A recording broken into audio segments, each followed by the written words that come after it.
එහෙම කරන්න හිත හැදිලා තියෙනවා. මොකද මට ඒක නෝමල් මං ඒ මට්ටමට වැඩ කරලා තියෙනවා පහුගිය අවුරුද්ද පුරාවට. ඒක පුළුවන්. ඒක මට අර මාරවත් නෑ.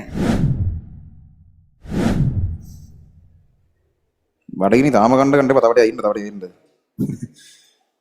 හරිද? ඔව් මේ අපේ තුන්වෙනි නයිට් එක. ඒ කියන්නේ පළවෙනිම ඉනෝගනික් නයිට් එක එන්නේ 2022 අර ඒක තමයි පොලිසිය ඇවිල්ලා පොලිසි ගාන යන්න වෙලා අමාරුවෙන්ම කරපු නයිට් එක. දෙවෙනි ඉනෝගනික් නයිට් එක එන්නේ 2023 වැජ් එකේ මීට මාස 11කට වගේ කලින් මං හිතන්නේ. ඒගොල්ලන්ගේ ඒකේ පොලිසියට යන්න වෙන්නේ නැහැ. ඒක අපිට තනියෙන් කරගන්න පුළුවන් කරනවා. නමුත් ඒතර එන කලබල තත්ත්ව මැද ඒතර ප්‍රශ්න නූලෙන් බේරන ගන්නට ගියේ. මේ පාරක නම් කිසි කරදරයක් නැතුව ඒ කියන්නේ මම මේ ඇවිල්ලා එකපාර පන්තියට ඒ කියන්නේ එනකොට ප්‍රශ්නයක් නැහැ පටන් ගන්න පුළුවන් කියලා ඇහුණ පළවෙනි නයිට් සෙමන එක මේක.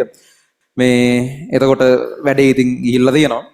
මුලින්ම මේ අවුරුද්ද හරිද 2024 ඕගොල්ලන්ගේ බැච් එක මේ අන්තිම අවුරුද්ද පටන් ගත්තා. රිවිෂන් පටන් ගන්නකොට තමයි අපේ ෆැකල්ටි එකේ මෙඩිකල් ෆැකල්ටි එකේ ෆයිනල් ඉයර් එක පටන් ගන්නෙ.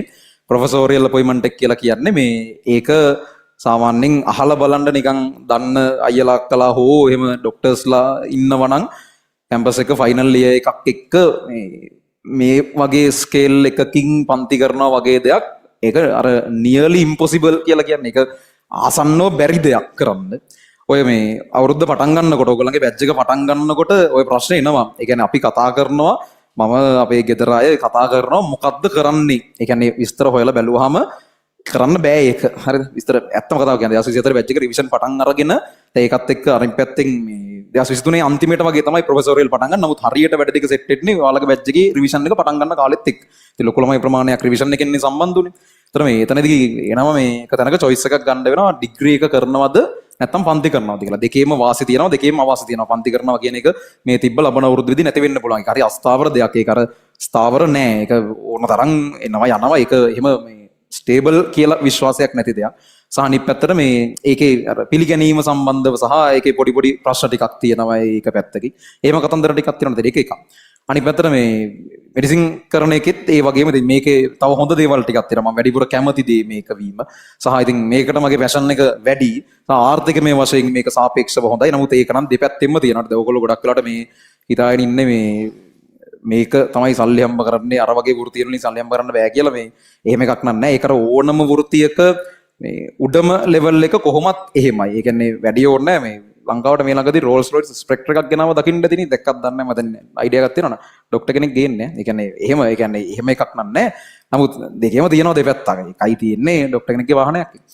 මේ ඒ ඕන ෆීල්ඩ් එක උඩ කියන්නේ ඉතින් එහෙම තමයි. ඕනම ෆීල්ඩ් එක ඒක මොකද්ද කියලා දාලා නැහැ. ෆීල්ඩ් එක টොප් ලෙවල් එකේ ඉන්න පුළුවන් නම් කොහොමත් ඒකේ ආර්ථිකය හොඳයි. කොහොම හරි ඔය choice එකට මට එන්න වෙනවා. මේ මෙඩිසින් කරනවද එහෙම නැත්නම් ටියුෂන් කරනවද දෙක කරන්න බෑ කියන තැනට එනවා අපි. මම මේවා ඊට කලින් එහෙම කියලා නැහැ කොයි තැනකවත්. පස්සේ අන්තිමට තීරණය කරනවා නෑ. ඒ කියන්නේ ගණන් හදලා බැලුවාම අවුරුද්දක් තිස්සේ ඒ කියන්නේ සෑහෙන එහෙම නිදාගන්න කණ්ඩ බොණ්ඩවත් වෙන්නේ නැති අවුරුද්දක් තමයි ගත කරන්න වෙන්නේ මේ දෙකම කරන්න ගියොත්. සහ ඒ වෙනකොට මට ඒ වයසේ මිනිස්සෙකුට නෙමෙයි මරණකම් මිනිස්සෙකුට ලබා ගන්න පුළුවන් ඔක්කොම දේවල් ටික ඒ කියන්නේ සාමාන්‍යයෙන් අපිට දැයෙන පේන ඔක්කොම දේවල් ටික මම ඒ විදිහට අරගෙන තිබ්බේ. මට තිබ්බ ලොකුම ප්‍රශ්නේ තමයි ඉතින් එච්චර තියෙද්දි මම තව අවුරුද්දක් එහෙම නොබී කන්නේ බොන එහෙම නිදාගන්නේ හරියකට නැතුව තව නැහෙන්න ඕනද කියන එක. අන්තිමේට ඔක්කොම ටික හිතලා තීරණයක් ගන්නවා නෑ වෙන දෙයක් වෙන්න මම මේ දෙකම කොහොම හරි කරනවා කියලා. හරි ඒක ඒ වෙලාවේ කරන්න පුළුවන් වෙයි කියලා මංවත් විශ්වාස කරේ නෑ. වෙන දෙයක් වෙච්චයි මම දෙකම කරනවා කියලා පටන් ගන්නවා. දැන් ඇවිල්ලා තියෙනවා මේ පහුගිය සති 3 يعني මේ වැඩි ඕනේ නෑ. අද මේ ඉනෝගනික් නයිට් එක මේ අවුරුද්දේ වෙච්ච ගොඩක් දේවල් මට කරන්න හිතේ තියෙන ප්‍රමාණයෙන් භාගයක්වත් කරන්න බැරි වුණ අවුරුද්දක් 2024 කියලා කියන්නේ. ඒක ඕගොල්ලන්ට සමහරක් වෙලාවට තේරෙන්නේ නැතුව ඇති. මොකද මේ කියන්නේ ඒක පුළුවන් එෆර්ට් එක දාලා අර විභාගයක් දවසකට පන්තියක් වැටුනොත් ඇරෙන්න අනිත් හැම එකක්ම කරගෙන කොහොම හරි අදගෙන ආවා. ඔය මිඩ් නයිට් උයි නයිට් සෙමිනාර් නම් මන්නොත් පුළුවන් හැටියට ඒ කියන්නේ ඇහෙන්න කරා කලින් අවුරුදු වගේම කරා. නමුත් මීට එහා තම කරන්න පුළුවන්කම ගොඩක් තිබ්බා. නමුත් අර වැඩත් එක්ක සෑහෙන්න ලිමිටඩ් සහාර ප්‍රේම බර්න් අවුට් වෙනකම්ම වැඩ කරන්න උන අවුරුද්දක් මේක.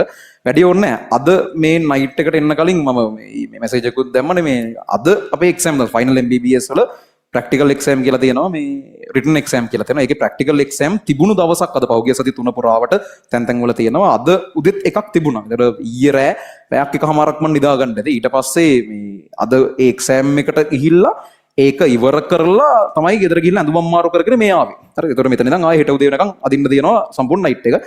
එහෙම කරන්න හිත හැදිලා තියෙනවා. මොකද මට ඒක නෝමල් මම ඒ මට්ටමට වැඩ කරලා තියෙනවා පහුගිය අවුරුද්දක් පුරාවට. ඒක පුළුවන්. ඒක මට අර මාරවත් නෑ.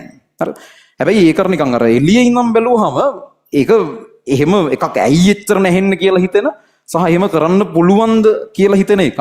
ඒ වුණාට අර වැඩේ කියන්නේ මම මේ වෙනකන් ඕන තරම් එහෙම මහන්සි වෙලා තියෙනවා. ඒ එහෙම මහන්සි වෙන එක ඊට පස්සේ රිසල්ට් එක එනකොට ඒ කියන්නේ ඒකේ ප්‍රතිඵල භුක්ති විඳිනකොට ඒක කොච්චර ආතල්ද කියන එක දන්නවා. ඒ අර මහන්සි වෙන වෙලාවට ඇයි මෙච්චර මොන කිහිම්මලද්ද මේක තව බෑ කියන ඒ ෆීලිං එක ඔලුවට ආවට කොහොම හරි කාගෙන ඒක පහු කරාට පස්සේ ඒ එන ෆීලිං එකේ ඒ ත්‍රිල් එක මම දන්නවා. හරිද? ඒ හින්දා කිසිම තැනකදී කොච්චර මහන්සි වෙන්න තිබ්බත් ඒක පැත්තකට දාලා මම ඒක කරන්න ලෑස්ති. ඔය පහුගිය අවුරුද්දේ වෙච්ච දේවල් තියෙනවා. ඒ කියන්නේ අර කියනවා නම් අතිශයින්ම සංවේදී ලෙවල් එකේ දේවල් තියෙනවා. ඔබලා හිතන්නේවත් නැති. මම ඒ ටික කියන්නම් ඔයාලා බැජ් එකක් විදිහට මෙතනින් ඉවර වෙලා යනකොට. අර ඊට කලින් කිව්වම නිකන් අර අනුකම්පාව දිනා ගන්න කිව්ව කතන්දර වගේ වෙනවා. මම ඉවරලා යන දවසට කියන්නම් කියනවා නම් ඕන තරම් කතන්දර තියෙනවා. ඒ කියන්නේ එහෙම කරන්නේ නැහැ මිනිස්සෙක්. ඉච්චරට අර ඇති වෙන ලෙවල් එකට පහුගිය අවුරුද්දේ ඕන තරම් තියෙනවා මේ වගේ දේවල් මම කියන්නම්. හරිද? එතකොට එහෙම ගිහිල්ලා ඒක යන්තම් කරගෙන දැන් ඉතින් වැඩ ටික ඉවරයිනේ. තව පොඩි කාලයක් තියෙන. දැන් එක්සෑම් උත් හරි එක කොටසක් ඉවරයි. ඊළඟ එක ඔයාලා ඒ ලෙවල් වලට යන කාලට වගේ තමයි තියෙන්නේ. ඔයාලත් විභාග ලියනවා, මාත් විභාග ලියනවා. ඒ එකක් වෙන්නේ ඒකතොර. ඒතර කොහොම හරි මේ එහෙම කරගත්තා. ඒ ස්ටෝරිය මම අන්තිමට කියන්නම් මොකද්ද එතන උනේ කියලා. ඉතින් කොහොම හරි ඔන්න ඔය විදිහට අවුරුදු දෙකකට පස්සේ මම එහෙම කැම්පස් එකේ ඉන්න ගමන් මට කරන්න අන්තිම එක්සෑම් එක. මීට කලින් එක්සෑම් එක නෙමෙයි අන්තිම නයිට් එක. මීට කලින් නයිට් දෙකමත් ඉවරලා මම හොස්පිටල් එකට ගියේ පහුවදා උදේට. ඒක ඉවරලා එමු හොස්පිටල් යන්න තමයි පහුගිය නයිට් දෙකටම පස්සේ උනේ. මේ පාර එහෙම නෑ. අද එහෙම නෑ. හෙට මට ගෙදර ඉන්න පුළුවන්. පළවෙනි තර නයිට් එකකට පස්සේ මම ගෙදර ඉන්නේ. කොහොම හරි ඔන්න 2022 නයිට් එක කරා. ඒ නයිට් එක එහෙම හිතුවේම නැතුව නිකන් මේ දවස් 3-4ක් දාලා දාපු ඉනෝකනික් නයිට් එකක්. ඒකට ලංකාවේ ළමයින්ගෙන් 8න් එකක් සම්බන්ධ වුණා. ඒක ඒ වෙලාවේ ලොකු එකක් කරද වාර්තාවක්. ඒ කියන්නේ පන්ති වල ඉන්න ළමයි නෙවෙයි. ඉතින් ලොකුවට ෆ්‍රී එහෙම ගිහිල්ලා කියලා එහෙම සම්බන්ධ වෙනවා.